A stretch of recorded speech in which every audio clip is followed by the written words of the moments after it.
everyone and welcome back. I have purchased some new books over the past month, which I would like to show you. Let me start with the books I'm currently reading, which are Daniel Deronda by George Eliot, as well as Hunger, a Memoir of My Body by Roxane Gay. This one is a classic and it's by the author of Middlemarch, which I have behind me. I enjoyed Middlemarch very much. I read it a few years back. So I was curious to read another story by this author, so I decided to pick up this one, which is a Victorian novel about Gwendolyn and Daniel and how their destinies entwine. I'm halfway through it and I'm thoroughly enjoying it. I will say that it has a lot of passages which are very reflective and which I don't really care that much for. But other than that, the story in itself is really good and Gwendolyn is quite a character. This one, however, is a non-fictional piece of work dealing with Roxane Gay and her body and how she has been eating too much over the past years. In this book, she reflects back on her childhood. She is very open and honest about herself, and we get to know what really happened to her and what created this hunger of hers. So those two books I'm currently reading, and before I move on to the other books, I have a bookmark I would like to show you. I received this from the book depository in one of my orders and I freaking love it. It's Alice in Wonderland and it's just become one of my new favorite bookmarks. The next novel is one I've already shown you in previous videos, but let me show it to you again because it is so pretty, and that is Lonesome Dove by Larry McMurtry. It is a western, it is a big book, and it is considered quite a piece of work. A lot of people tell me that this is one of their favorites and I must look forward to reading it, which I certainly do. Then we have a book by one of my favorite authors, and that is John Steinbeck's To a God Unknown. And this is a shorter book of his, so I'm quite interested to see. I think this is one of his first published novels, if not the first one.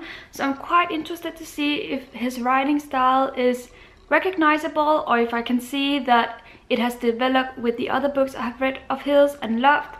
But here we have it, and I plan on reading this in 2018 at some point that year. I still don't know when, but I do know that I'm very eager to get to this one, so probably sooner rather than later. And then we have the book I plan on spending my Christmas vacation reading and rewatching the movie, and that is Extremely Loud and Incredibly Close by Jonathan Safran Foer.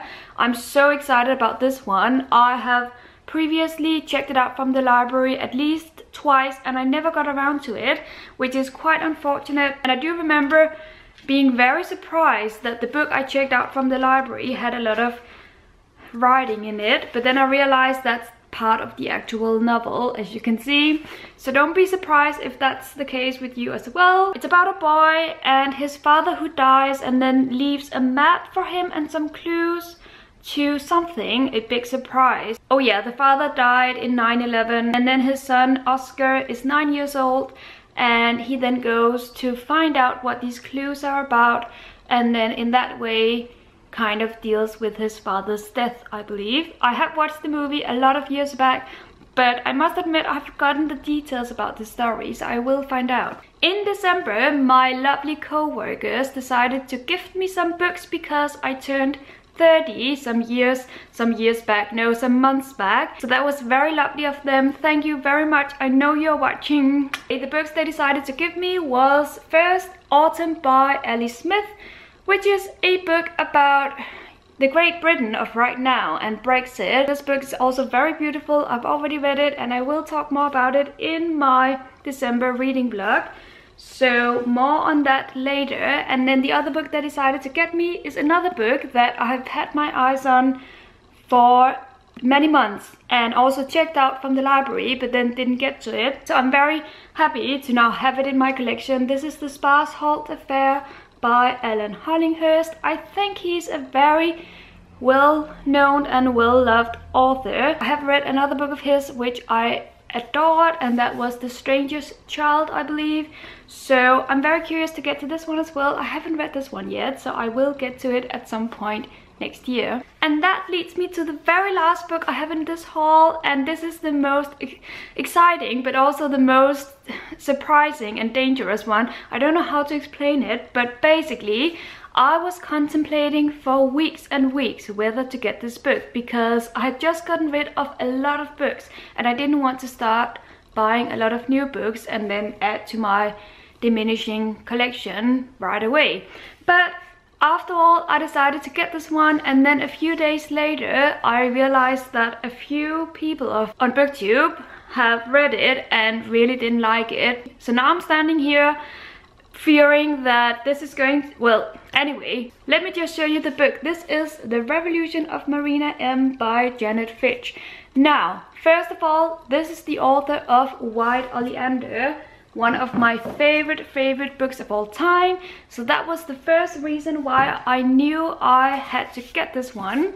But then second of all, this one takes place in Russia during the revolution of the early 1900s. That is also a very big selling point for me. I love books set in Russia, and this one just sounded like something right up my alley.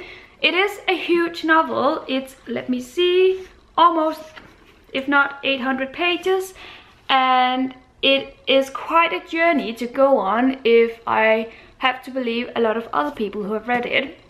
So anyway, I'm still going to read it, obviously. I'm still very excited about it, but I also am very apprehensive, because you know what it is like. You are very excited about a book, then you hear some pretty bad reviews about it, and then you're like, huh. And it is gorgeous, so whether I love it or not, I think it is one I will hold on to. What am I saying? No, if I hate it, I'm not going to do that, but I do hope I will love it so that I can keep on to this beautiful edition. I just really hope I will fall in love with this novel after all. And that is it for my book haul. I hope you enjoyed it, and also Merry Christmas to all of you. I forgot to mention that. And until my next video, happy reading.